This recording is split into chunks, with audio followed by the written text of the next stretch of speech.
Hey everybody, James Blackburn here, coming to you with another daily video update experiment.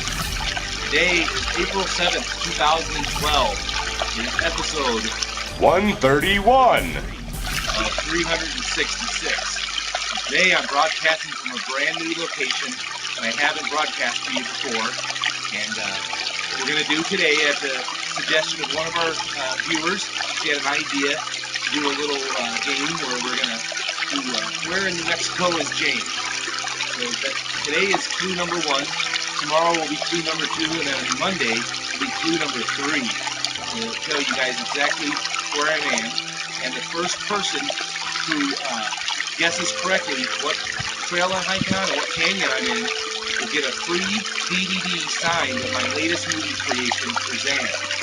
So here's the clues for today. First of all, there's a waterfall. Second thing is, I'm in the Sandia Mountains near Albuquerque, New Mexico. And to narrow it down for you even more, I'm in the northern Sandia Mountains. So the first person, like I said, who correctly guesses which canyon I'm in, which trail I'm hiking, gets a signed copy of the movie Shazam. So happy hunting, and hope you guys can figure out where I'm at. Tomorrow, like I said, tune back. I'll be shooting from the same canyon from a different spot, and it will be another set of clues. So thanks a lot. Take care. If you guys have any questions or comments, feel free to leave them. Bye.